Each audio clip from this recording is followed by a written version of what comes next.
And siguro kung mahirapan tayo na i-uphold yung ganito, such as law enforcement and rights awareness, magkakatalo na lang kung amongst the ranks of our public officials ay hindi po nag-agree doon. Lalo na if we have a senator who will say na okay lang na makalaya at may second chance yung isang rapist na mayor, habang yung mga mahihirap ay madaling tokhangin na lamang. Yun lang, maraming salamat. Yes, Chair, can I react? of course, of course. Ang layo naman ng sinasabi mo, Mr. Kasama ba yan dito sa hearing yung comment ko na yon?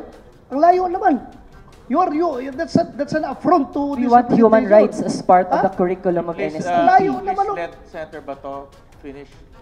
Ang layo naman nung, bakit ka nagkaganon? Ano na nangyari sa utak nyo? Ha? Ang layo naman. We can send you a copy of Huh? our position paper. Ang layo. At saka, I take offense on your what you said na yung ROTC is a misrepresentation of nationalism. Anong tingin mo sa amin? Anong tingin mo sa... Ganon ka na mag-judge sa amin? Ginadjudge mo kami na ganon? Ha? Are you sure you are the representation, you are the true representation of the Filipino students? Ganon ba? Ilan lang yan makakaliwa dyan sa estudyante? Mas marami dyan ang gusto mag-ROTC. I must tell you frankly. Bakit ka? Ang layo ng issue mo. Just to personalin ako? Napakalayo. Dapat matuto. Kung may ROTC, dapat ikaw na estudyante ka, matuto ka, magrespeto. Kahit sa isang senador man lang na andito sa hearing na ito. Huwag mong tirahin sa ibang issue na hindi kasama dito. Ha? Huwag mong... Honorable Chair, I would like to respond dun sa point na marami daw na gusto mag-ROTC. Mr. Manuel, let me recognize you first before you talk. And let Senator Bato finish. Ikaw, kung Pilipino ka, do you love your country? You answer me. You love your country? Ha? O sige, you respond. Of course, students love our country and we have different ways to show that Okay, we love you our love your country. Pag inatake tayo ng China dito, sinong palabanin mo dyan sa mga Chinese na yan? Actually NPA? po, You yun will yung call on the tanong NPA? namin. Since gusto namin na ipaglaban yung ating bansa mula sa foreign invaders, pero mismo sa ating constitution, the AFP, which is tasked to preserve our integrity and national sovereignty, ay hindi natin nakikitaan ng real intent to defend our country. So wala tayong role model for Submit that. mo na lang sa amin yung position paper po ninyo, kasama yung position paper ng isang mga kasama ninyo. Senator Bato, can we proceed?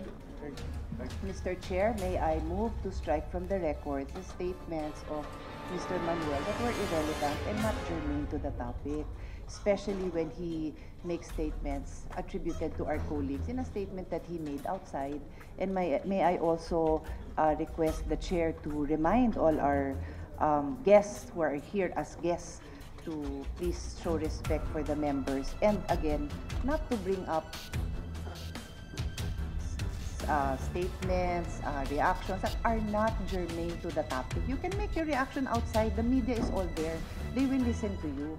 But let's stick to the course. We're all here overtime and you need to use our valuable time to say something to the good senator. I know him so well. If you had something to say, he will talk to you. So may we remind everyone of that, Mr. Chair. Thank you, Senator Pia. Sir, Mr. may Chair, I, seek- dagdagan ko lang. Ito, if he really represents the students, ganyan na talaga ang state ng mind ng mga estudyante ngayon na dapat baguhin natin. Mali po yun. Ako, if naniwala ka sa akin, mas matanda ako sa'yo. Mali yung sinasabi mo. Gusto mo lang akong tirahin sa ibang issue na hindi naman natin titakin dito. Now, since, Mr. Chair, since sinabi naman lang itong ating resource person about nung kay Sanchez case, alam nyo, gusto lang ninyo talaga akong sirain, kaya kinukuha niyo yung sinasabi ko na gusto niyo akong butasan. Did you know na ako mismo gusto kong bitayin yung Sanchez na yan? Ha? I am for death penalty. Kung may death penalty noon, dapat nabitay na yung Sanchez na yan. Pero, kayo naman, ayaw naman yung death penalty. Ngayon, bigyan na second chance dahil na-reform na yung tao, according to the competition, eligible siya for for pardon, ayaw na naman nyo. Saan na kami pupunta? Anong klaseng pag-iisip yan? Saan kami pupunta? Gusto ko death penalty, ayaw nyo. Ngayon, i-release yan dahil walang death penalty. Titirahin na naman nyo ako. Ako bang gumawa ng batas na yan? Eligible siya by operation of law. Dahil sinabi ng batas. Ganon. Respetuhin natin. May batas na ganon. Pero hindi ko kagustuhan yan. Kung akong gusto mo samahan mo ako, bitayin natin yan? Ha? Kasi lang talaga, that goes to show kung ikaw ang representation ng estudyante ngayon, ganun na pala. Ang estudyante ngayon, kawalang disiplina. Kahit ang senador, kayang tirahin sa walang non-relevant issue dito sa ganitong forum. Ganun na pala. Kaya dapat pala talaga ibalik ang ROTC para madisiplina kayo mga estudyante na kayo. Ha? Thank you, Mr. Chair. Thank you, Senator Bato. Mr. Chair, I'd like to seek apology for...